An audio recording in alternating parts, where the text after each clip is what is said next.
a number of speaker events that are based on months. So next month is Women's History Month, and we're excited to invite you to those. The rest of this month, we'll be celebrating Black history.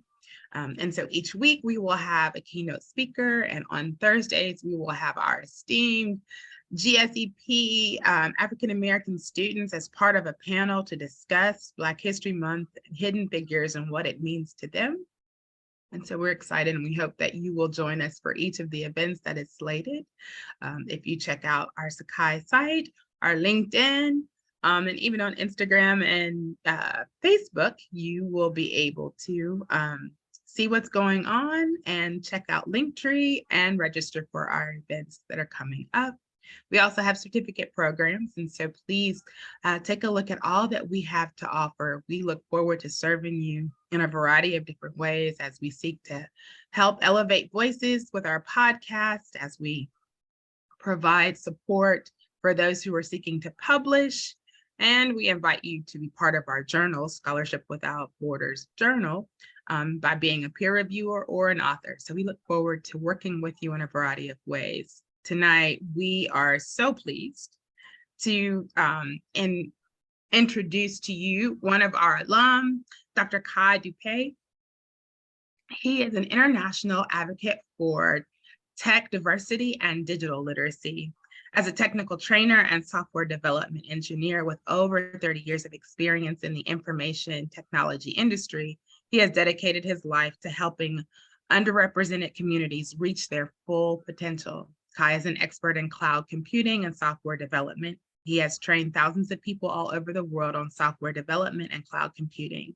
Kai earned his doctorate in education technology from Pepperdine University, where his research study, Coding While Black, focused on the lack of African-American software development engineers in the tech industry. Dr. Kai is an advocate for technology integration in urban schools and is dedicated to encouraging African-Americans to participate in the digital society via workshops, seminars, and speaking engagements. We've had the opportunity of interviewing Dr. Kai on our podcast, and we look forward to hearing what he has to share with us tonight. I appreciate his enthusiasm and his amazing support for making sure that African Americans are represented in some of the places that were often very much underrepresented. So the next voice you'll hear tonight is our dear friend and colleague, Dr. Kai. Thank you so much. This is a conversation that I love to have because it's a conversation that is very empowering. I call this talk Access Denied, and I have a few slides, but I can pretty much speak to what it is I want to say, but I have a few slides. I call it Access Denied. And the reason why I call it Access Denied is because of the historical context of African Americans in tech. The history that we don't talk about that set the foundation in many ways to have us arrive at what we are now. And that is a gross underrepresentation of African Americans in tech. I mean, gross. And I'm gonna start off because when I was working on my dissertation, I discovered something that I didn't know. And it was the history of America and how it relates to African Americans or Africans or Black people in tech. And I'll just give a little bit of a background. So when I was in my 20s, maybe, I guess it was like 1992, I can easily say that I was not aware of any Black history. I went through 12 years of high school. In 1992, I had been out of college for 5 years. And although I had heard about the heroes, Martin Luther King, Malcolm X, Sojourner Truth, that kind of thing, what I didn't learn about is the stories. When I say stories, I don't mean of those people, I mean actual history. And we still do it now, right? It's like, let's have this Black history moment and they'll highlight someone's contribution, right? And that's great. But what I want to focus on is the actual history. So I can remember how I got into studying Black history, and I can remember that prior to that, I had no understanding of it whatsoever. And that's why I have this quote here from Malcolm X: of all our studies, history is best qualified to reward our research. That's one of my favorite quotes. And it is something that is paramount to success of African Americans, because when I was in college or coming out of college, I had no sense of myself. I had very little confidence. You hear about people being in tech having imposter syndrome.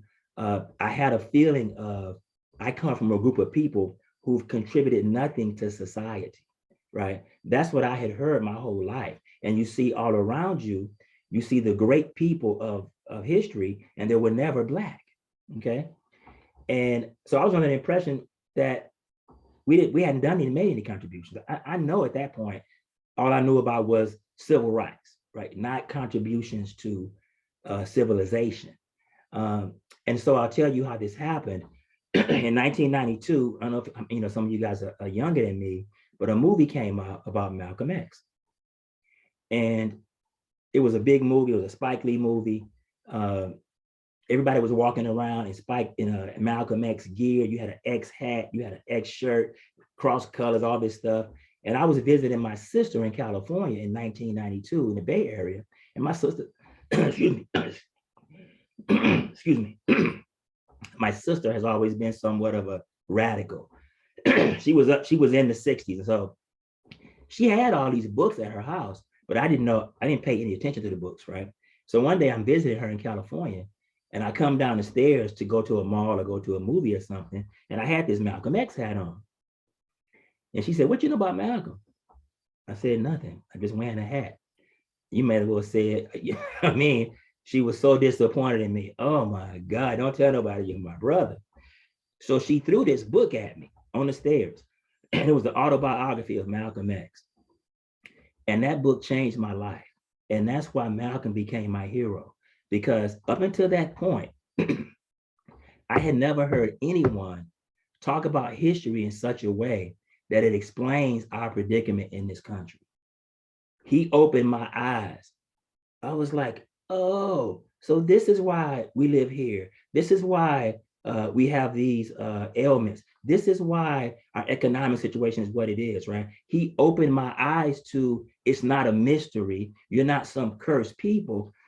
Here is the history. This is what was done systematically, so that it's no surprise or shock that you find yourself in this situation. So that was the beginning of it for me. And when I say it was the beginning, I read Autobiography of Malcolm X twice. I told everybody that would listen to me, particularly Black males, they need to read this book. And in the book, Malcolm points out, because he was in prison, he points out all the books that he read.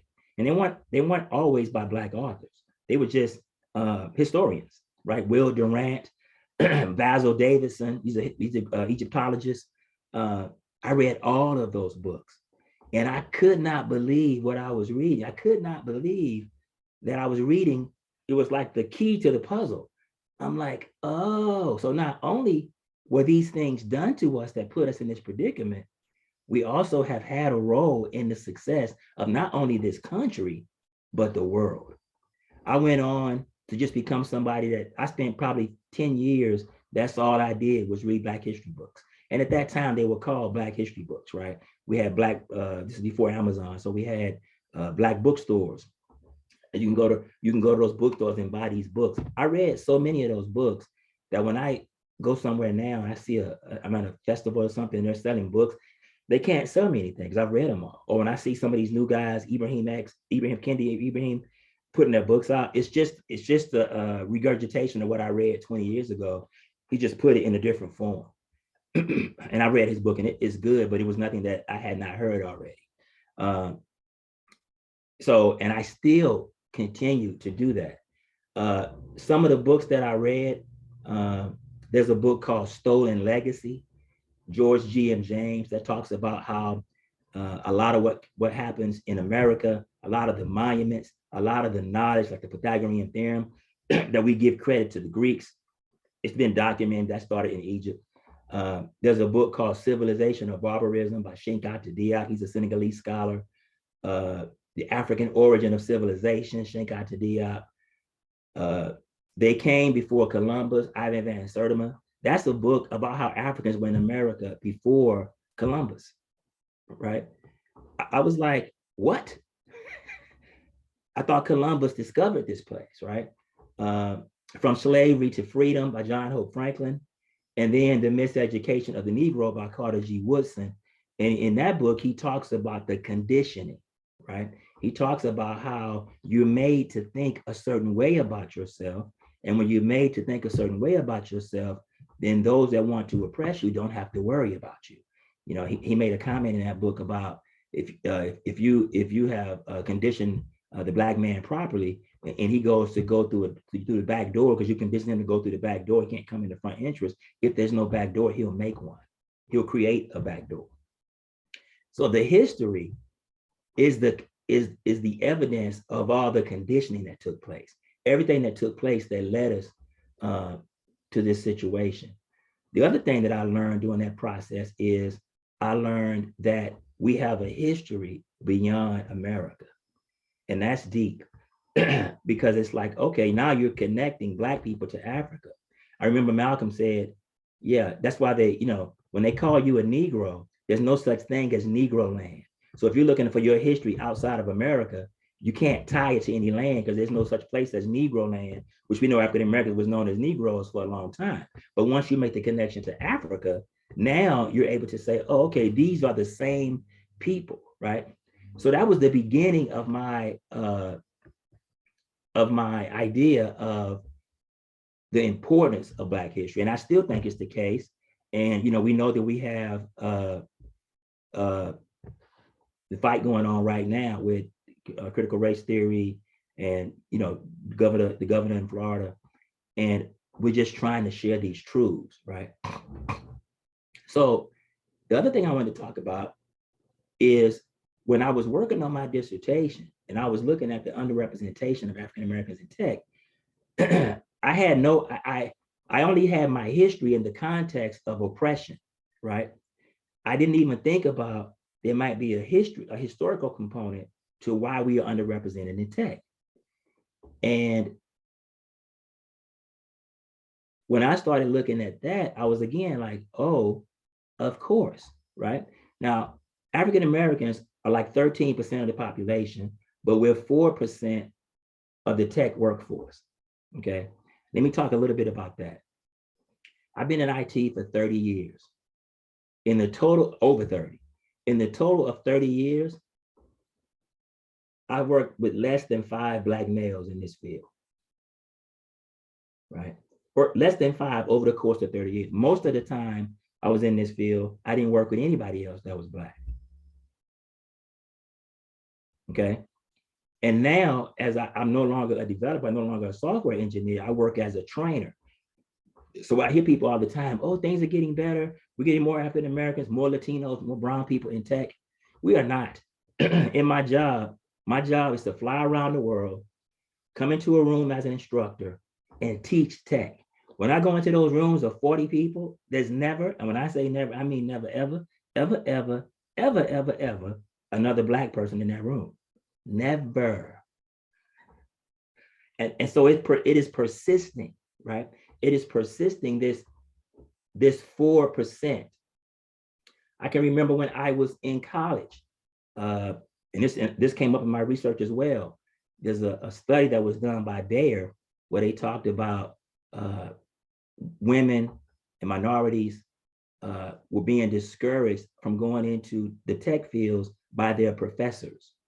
They would say things to them to discourage them. I don't know if you have what it takes to be a software engineer, or,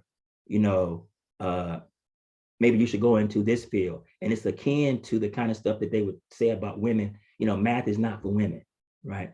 And this stuff starts to seep into your subconscious. Now, there's a lot of efforts underway to increase this participation, but it's not working. And one of the things I want to talk about when we talk about this is, when we talk about this underrepresentation, you hear people give a lot of reasons for why they think this is the case. You never hear history. And that's why I want to talk about it. You hear the pipeline, You hear that African Americans don't have exposure. You hear we got to start them earlier. You hear that we don't have computer science classes in our inner city schools. But you never hear anything about the history, right? The history. And that's something I want to talk about now. And this is what I did not know. This is what I found out during my dissertation. There's a few, I broke this down into 4 areas: fear, conditioning, omissions, and perceptions. Let me talk about the fear, because I did a presentation at Microsoft not too long ago where someone started sort of arguing with me during a presentation about a couple of years ago, maybe it was a year ago, where we were discussing the vaccine, right, for COVID. And during that time, it had come out in the news that Black folks are the most reluctant to take that vaccine, right?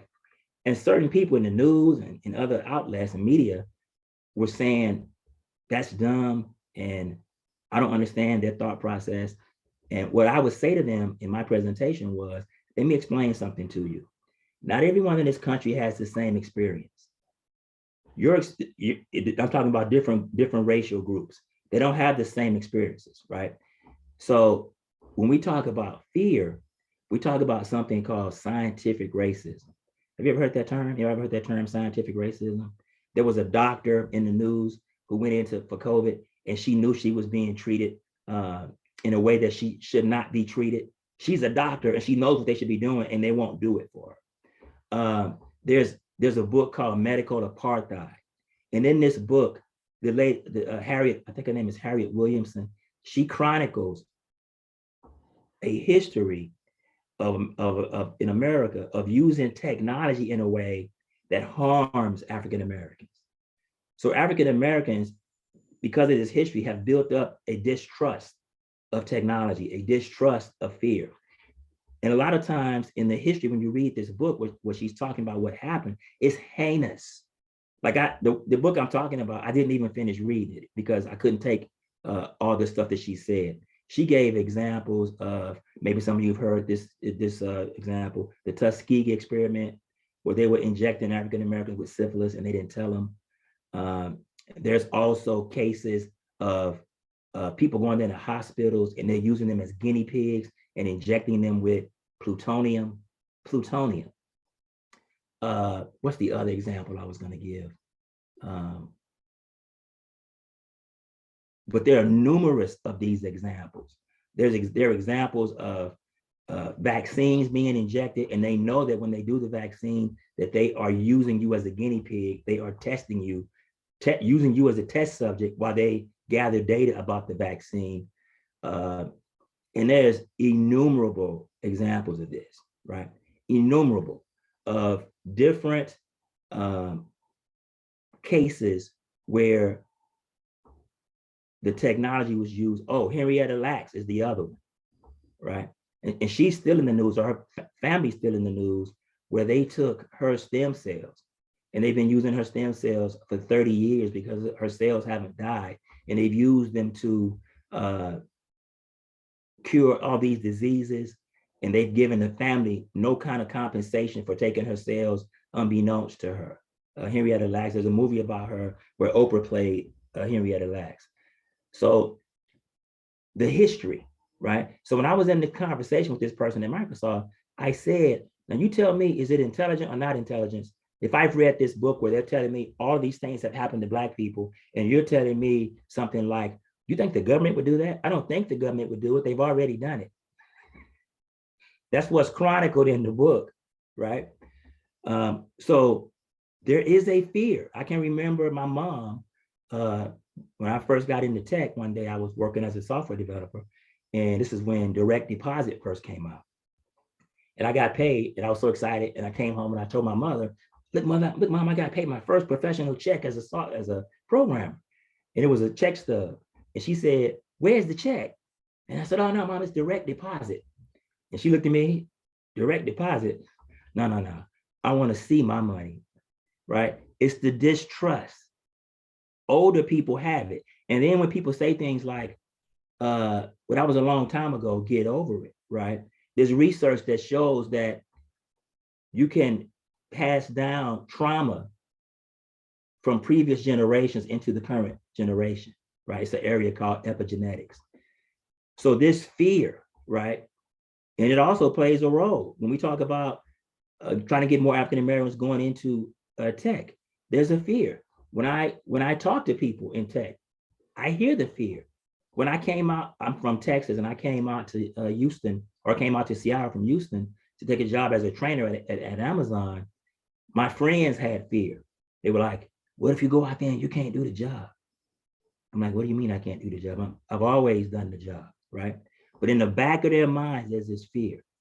There's also a historical precedent for conditioning, right? And I'm gonna read something here that I have.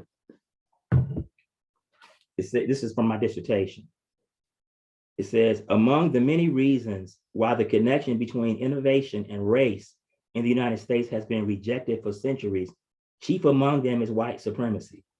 Even one of the founding fathers, Thomas Jefferson, believed that Blacks were intellectually inferior to Europeans. The idea that Blacks were less intelligent than whites became the foundation for their enslavement, as well as a host of other indignities suffered by Blacks even after slavery became illegal.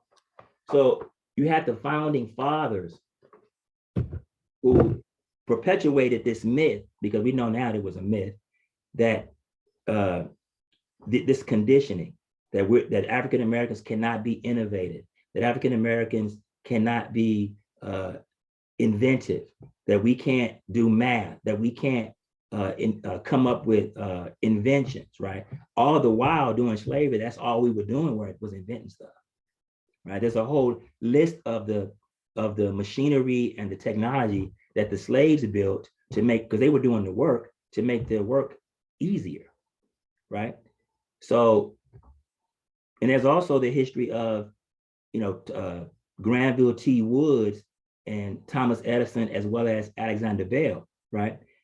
Granville T. Woods created the telephone. But during that time, and you can look it up, he was not allowed, and Blacks were not allowed to patent their inventions. And he fought for his, and he got to a point where he had to pay money in order to hold on to his patent, and he didn't have the money. And so the patent went to Alexander Bell. And of course, the rest is history.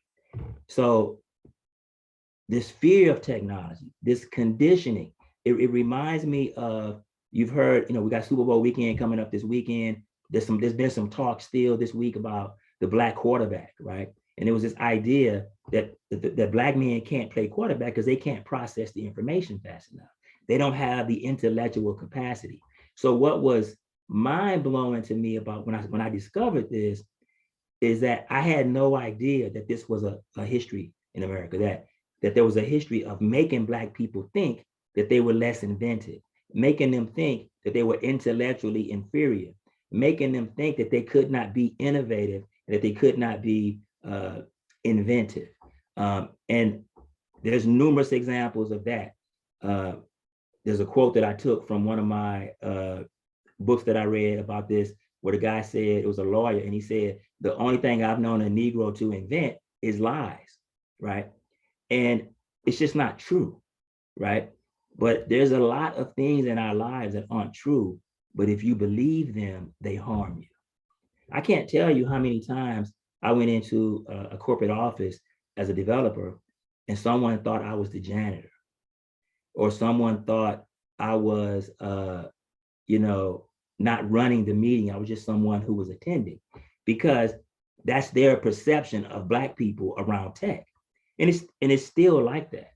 You also look at all of the omissions. There's, like we saw with the movie Hidden Figures, there is so much that we have done in the field of tech, and it's been brushed under the rug. It's been hidden. It's been obfuscated. And the question you should ask yourself is why, right? Why do you not want people to know this? Not to mention what you're costing the country, right? There's another study that came out not too long ago, talk about the price that America pays in productivity for racism, because you're not being able to get the productivity from some groups of people because you can't see them being capable of it.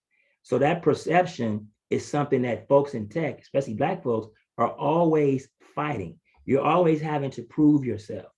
I mean, I was in a meeting recently, and I was in a training, and someone said something in the meeting that was not sound research on a learning theory, and I attempted to correct them. And why did I do that? Right? I did it because I didn't want them out here saying stuff that was incorrect under the banner of Microsoft, but the person would not hear it from me. She would not hear it. She was like, Kai, I don't think you should call these learning. It was I forgot what it was. I think it had to do with learning styles. And I told her, those are considered myths now. And she said, I don't think you should call them myths, Kai. I think what you should do, and I kept trying to explain to her. And finally I said, I'm not calling them myths. Yale is calling them myths. Stanford is calling them myths. Cornell is calling them myths. I'm just telling you what the research says. I have no skin in the game. But she couldn't allow herself to hear me giving her that information. So the conditioning, the perceptions, you're always having to prove yourself. Women have this same issue, particularly Black women. And there's a lot of times Black women get their degrees in computer science. They go into the field, they get a job, but they don't stay. And they don't stay because of the perceptions. They get tired of always having to prove themselves. They get tired of always having to say, hey, I have this certification, I have a master's degree, I have 25 years of experience. Why are you still acting like I don't know what I'm doing? And again, this happened to me many, many, many times, and it all has to do with this historical conditioning. And I understand that now.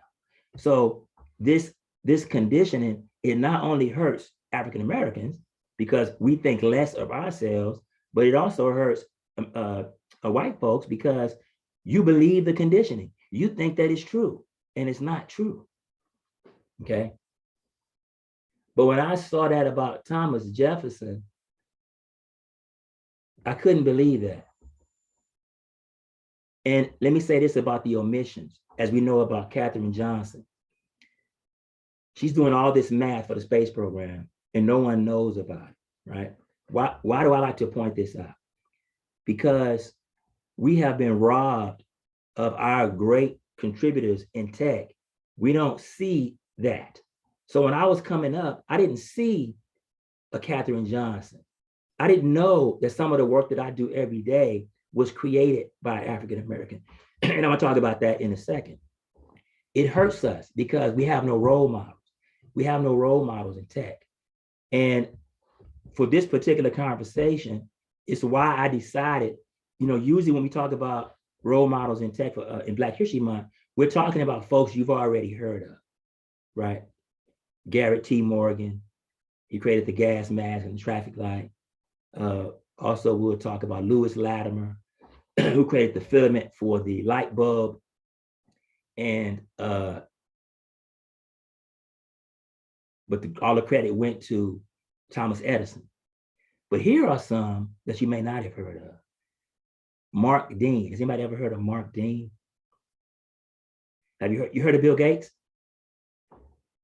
So Bill Gates is known for creating an operating system called DOS, or his company, in the very early years of PC computing.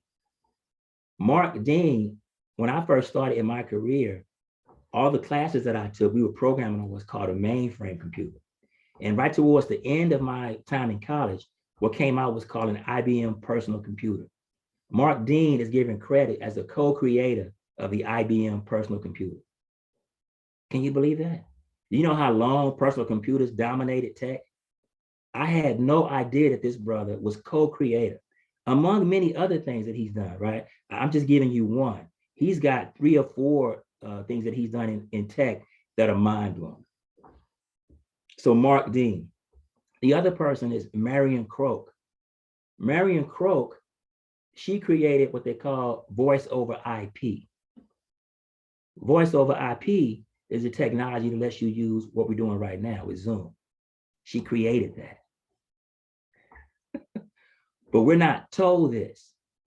And I can tell you right now, having a role model, having someone that looks like you, this came out in my research, mentors, people that look like you, doing the work that you aspire to do, has a lot to do with attracting young African Americans into this field or any other field. That's why we get so attracted to entertainment and basketball and sports, because that's what we see for the most part.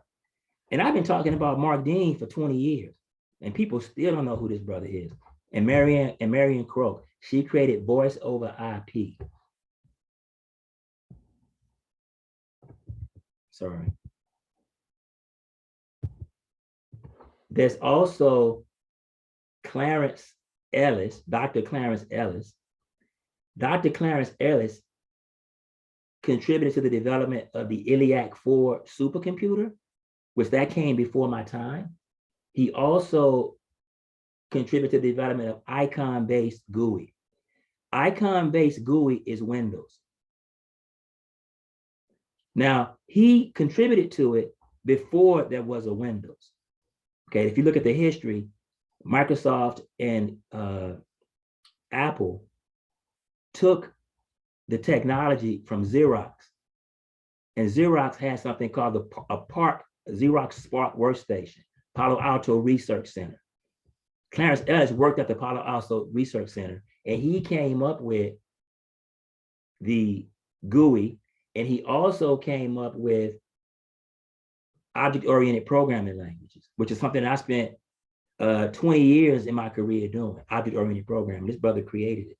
And there's others that I can talk about. Brian Fox. Brian Fox created Bash. Bash is a tool, for the most part nowadays, you can't run your company without Bash. Bash is a scripting language that programmers use on the command line. They use them on the command prompt to do things without having a graphical environment. You send commands. So Brian Fox created that. And then there's Shirley Jackson, you see here on the right. She had research that contributed to the creation of the touch-tone telephone and fax machines. I mean, these are technologies that became integral to our daily lives. There's other ones. There's Glenn Lawson, or no, sorry, not Glenn Lawson, Jerry Lawson. He's responsible for the first video game cartridge. Jerry Lawson or Gerald Lawson. And we never hear about these people.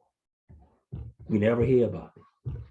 And it's important because as you hear about them, as you dive into their history, you dive into their contributions, now you can look at the field that you're trying to go in and say, oh, you know, my people have a rich history like everybody else does, right? Everybody else has that. They can point to people in their lineage of their ethnic group or their race, and they can point to the success they've had in these fields. We still to this day are not talking about these pioneers in tech.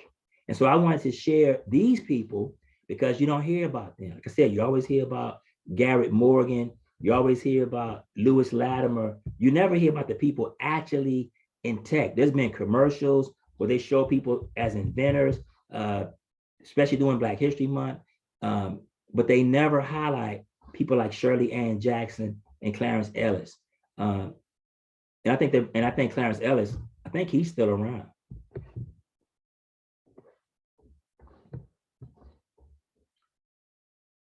These are some of the resources that I used. This is the book I was talking about, Medical Apartheid. That book is not for the weak. It's just nothing but a history of scientific racism and all the things that the government did to Black people using technology, using vaccines, using doing experiments on them. And it's really it's a sad read. It's tough to get through it. I haven't got through it yet, but I mean I read maybe half of it, and I got so many cases out of it. The Black Digital Elite, that's a book that I got years ago by John T. Barber, and he chronicles some of these people. That's how I first heard about Clarence Ellis. There's another book by Keith Clayton Holmes called Black Inventors, and he just chronicles, and he continues to update this book of all the Black inventions. There's this book here, Struggle Worthy of Note, and this is a book where he talks about the history of, Lewis Latimer created the light bulb filament, and he tells the story of how it ended up going to Thomas Edison, or Granville T. Woods creating the transformer and the history and how it played out, that ended up going to Alexander Bell. And of course, his family ends up being rich for the technology that he created. And then medical apartheid I talked about. So that's really what I wanted to share, which is we're not just, when we talk about the underrepresentation of African Americans in tech, it's not just by chance. It didn't just happen, right? It's not, why don't Black people go into tech, right? It has been a systematic plan, and it has been the result of these conditionings, the omissions, the fear, and the perceptions. Now, there are other reasons, but what I wanted to point out here today, something that we don't usually talk about, is the history of it. The history of it, right? We're in Black History Month, and we're talking about the history. So instead of coming on and saying, here's a person that did this and saying that is history, actually talking about the history that pertains to the underrepresentation. And there's a lot more of this, right? And I would also say, like I said, my favorite quote by Malcolm, of all our studies, history is best qualified to reward our research. And he goes on to say, once you see how somebody had a problem, they got their situation straight, you can see how you can get your situation straight. And that would be my advice to anybody looking at a situation that they're in and trying to figure out how they got here or what can they do. When you start looking at the history of it, you start seeing the strategy, right? The game that was ran on you. I can tell you, once I learned about Black history, my imposter syndrome was gone. It was gone because, and I was correcting people all the time. I walk into my job in my office, and I would always be reading some book on Black history. And someone would always come up and try to challenge me, right? On subjects like Africans created algebra, calculus, the Pythagorean theorem came out of Egypt. Aristotle went to Egypt, and that's where he learned. He went through their initiation systems. So it's not a matter of opinion, right? It's been documented historically. We learned that, for example, Egypt it comes from the Greek word aiguptos, which means black-faced people. Egypt, its ancient name is Kemet, K-E-M-E-T, which also means land of the blacks. So once I learned that African people created math, you can't have computers, you can't have tech, you can't have software without math. Some of you may be aware of, there's zeros and ones. Everything on a computer is zeros and ones. That's a binary numbering system. We came up with math. So when I learned these things, my confidence was on 10 when I walked into an office, and it wasn't always like that. I started off walking around these offices being meek, experiencing imposter syndrome. Do I belong here? Am I good enough to be here? And once I learned the history of African people and Black people, and that we have contributed, now I'm walking around feeling equal. As a matter of fact, when someone said something to me that tried to be degrading to me, I would point out to them the history of how we got like this, right? And they do that a lot. They'll put you in a situation, and then they'll say, look at how they are behaving. But you put them in a situation on purpose, and they have no way out. And this has been chronicled in many, many different books and movies. And so that's what I would say as it relates to getting more African Americans in tech. We also got to get away from this idea, what I call the genius myth.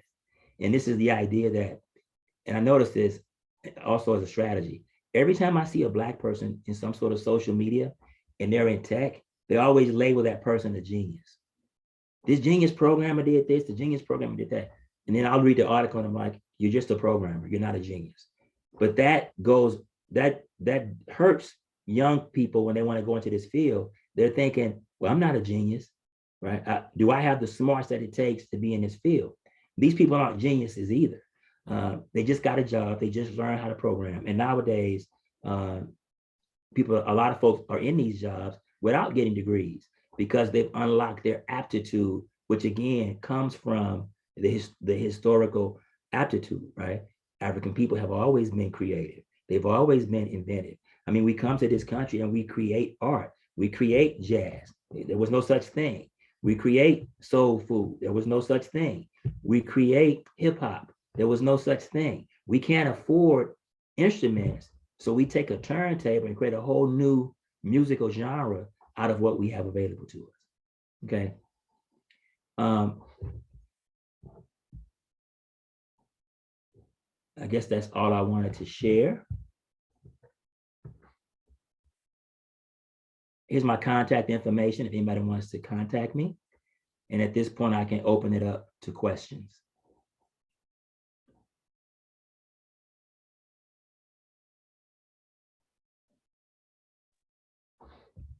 Dr. Dupe, I'm curious. You Uh-huh. said that once you understood your history, your imposter syndrome disappeared. Mm-hmm. Can you speak more to that, please? Yeah. I always felt like an imposter because I was never in a room with another Black person. When I was in high school taking advanced math, that wasn't the case. When I got to college and I was taking computer science courses, it was the same thing. When I got on these jobs and walked in a room, it was the same thing. And I don't know how you have felt over in your life, but I can tell you as a Black male going into corporate America, it was intimidating, right? Now, I knew how to finesse the situation because my whole entire educational experience had been around the other groups and not my own group, right? And so when I first came into the field and, you're getting paid to do this work and people are challenging you and making little, these, what we now call microaggressions. Mm-hmm. I didn't have a name for them when I was coming up. These little snide remarks about your ability, they're trying to undermine you the entire time. I've never been in a situation where I was encouraged or lifted up. It was always, you shouldn't be here. You're here because of affirmative action. You got into the college because of affirmative action. And so I can remember on every job I had, right? And it sounds negative, but it's just the truth. There was always somebody trying to make me feel like I didn't belong, right? And I had no ammunition, right? Because like I said, when I came out of college, as far as I knew, Black people didn't have a history. That's what I thought. Matter of fact, I told a friend of mine one day, we were talking about this. I said, what history do we have? What have we done in the grand scheme of things? And that's what I thought, because in high school, I didn't hear anything other than Martin Luther King. In my whole career in college, there was no Black history. I was at my college, it was a private school. It was 1% minority, not Black, 1% minority. So what the history gave me, and I still carry with me to this day, it gave me an anchor. It gave me something that I could respond with, right? That I could say, or I would feel a certain way because I knew what lineage I came from, right? And so all of a sudden I had much more confidence. And I was walking around these offices like I was in charge, because I knew what I was doing. And now I've got my confidence from reading the history, and that pretty much got rid of the imposter syndrome. It pretty much got rid of it. And although I don't think you have to have role models, I think they're important. I think they definitely make a difference. But what I don't want to say is if you don't have role models, you can't do it, right? There's plenty of people who've done things that we didn't have a role model for, and they did it, like Oprah, right? She didn't see anybody that looks like her on a network, but she did it. Mm-hmm.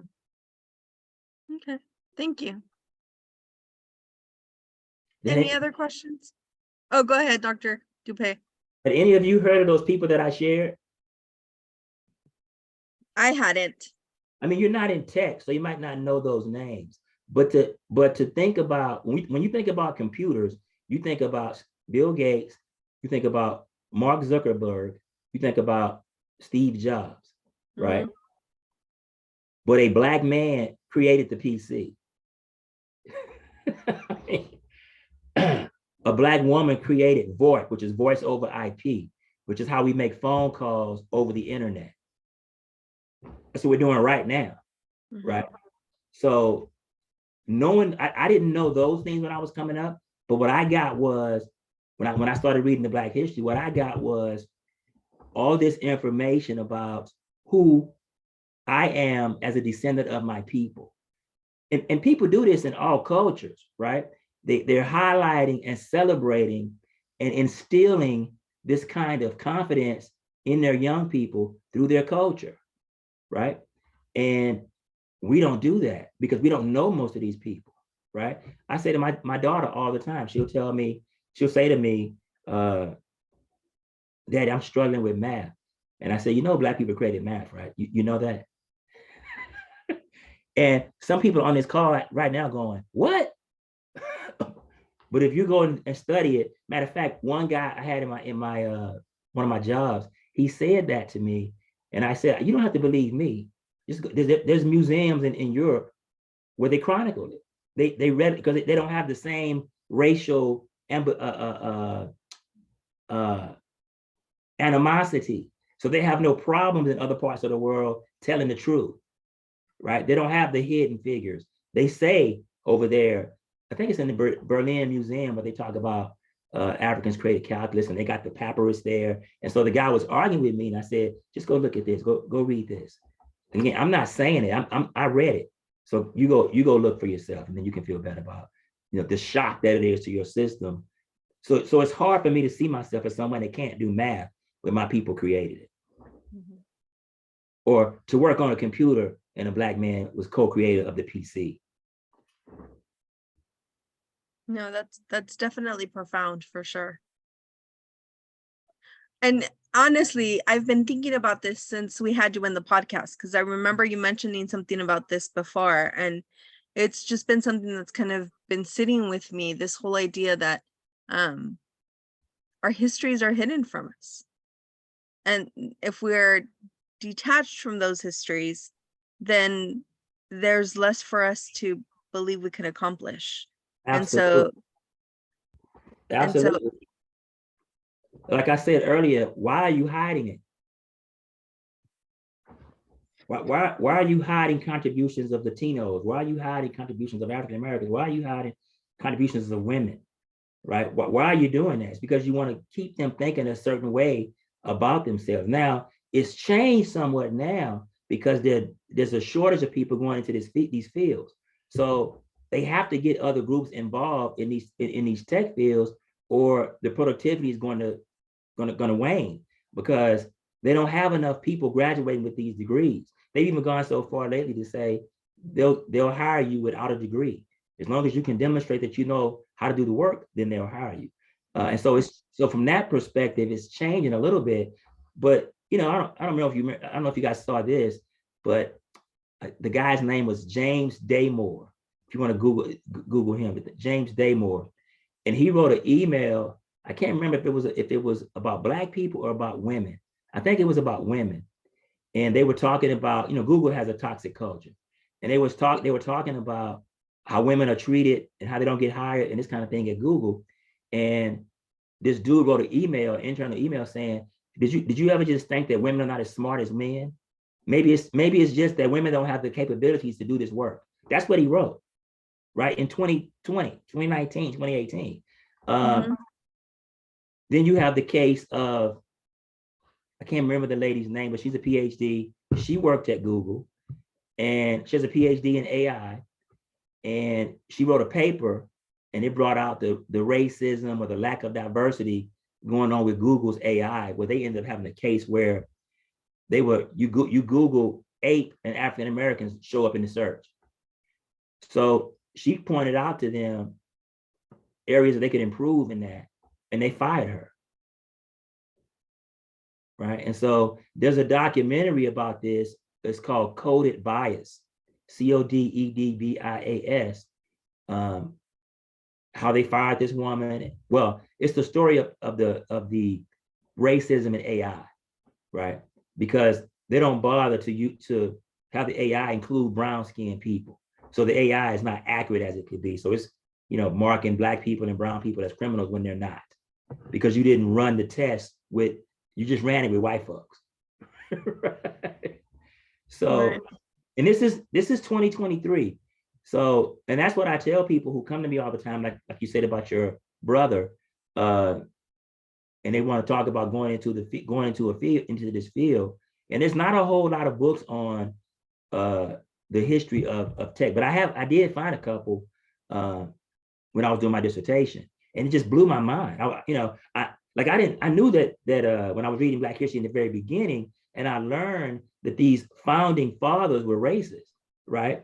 But Thomas Jefferson, pretty much all of them, and they're quotes in different books you can read where he says, Abraham Lincoln said the same thing: Black people are inferior intellectually to Europeans, to white folks, and that's not true, right? And when you start digging into it, it's like a pseudoscience, right? You read it and go, this is how you came up with this conclusion? It's nonsense, right? So you have to think that it was done for a certain end, right? And it was not scientific at all, and it was not something that was just random. It was systematic, right. And it was, like I said, with the Black quarterback. We don't want y'all playing quarterback. So we're going to say, you don't have the intellectual capacity to play that position. Of course, now we have 2 Black quarterbacks in the Super Bowl. Yeah. Well, it's interesting that you bring up the science piece. I mean, when we think about the Tuskegee study and the idea that, there were 300 to 400 men that had syphilis that were left to suffer. They were given placebo, made to believe that they were getting treated. And it was intentional just to see the effects of syphilis on these men. Yep. When we think about science, when we think about the perspective of science and how these men, even after they were done with the study, were left to suffer because they didn't realize that there was a medication that could help them, that there was a medication that could cure them. Instead, as a government, we said, hey, and I mean we as in the general we, not we, right. But let's see what happens. The sheer lack of humanity, and I think that's the bigger picture, the sheer lack of humanity between all of these things. Yes, it's tech, and we're talking about science, and even in education, all of that has an impact, right? And I think that the more we hear about this, the more we bring this to light, is really crucial. Yeah, I would agree, and that's why I decided here to talk about some different people. Like I said, I grew up learning the same. All I heard was Martin Luther King. I didn't know much about Malcolm X. All I knew about Malcolm X was that he was violent, and Martin Luther King was peaceful. And then I read every book that Malcolm said read, and I read every book about him. And ironically, Martin Luther King was involved in more violence than Malcolm ever was. So again, it just goes to show you. Let me say this, right? Malcolm he had a way of understanding things and making you understand it. He was a gifted speaker. And like I said, he was the first person to introduce me to the concept of Black history in the way that I'm speaking about. In other words, not just as Black History Month and here are the heroes. I'm saying Black history, but it wasn't really Black history. It was just history. And he was saying, like, for example, there's something called the Bang Dong Conference, right? And this is when European countries met in Berlin to carve up Africa, right? To get all of its resources. This took place. Right? I had no idea. So he was the first person that let me know there's a story here, right? How did this come to be? And then when you understand those things, you also stop playing. You also, from the standpoint of the imposter syndrome, you stop being the victim. You know what I mean? In other words, it's like the switch from saying my ancestors were slaves to saying my ancestors were enslaved, right? The negativity is on the enslaver, not the human that you enslaved. Right. Yes. Well, we can go on forever, I'm sure. But given that it's 7:03 and we want to be respectful of your time, I just want to thank you again for being here. I want to thank you for joining us in this event and all our other events. But I'm actually going to hand it over to Charlotta, since I've been taking over asking you all these questions and engaging in the conversation. So Charlotta, back to you. Thank you. Thank you, Dr. Kai, for highlighting hidden figures in AI and tech. We greatly appreciate the way in which you weaved the important pieces into the overarching history. And so if there are no other questions tonight, we want to thank you for being with us. We want to invite you to come back on Thursday and join the student panel.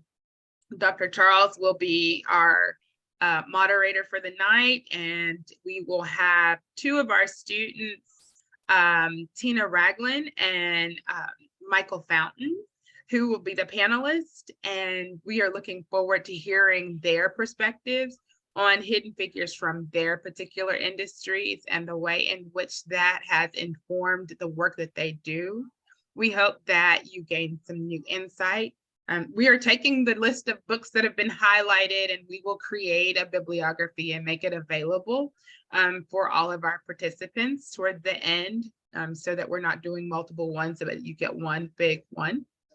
And so again, thank you for your time and for being with us tonight. We're excited to continue our journey through this Black History Month, talking about our hidden figures. We hope that you all have an amazing night. Be blessed, be well.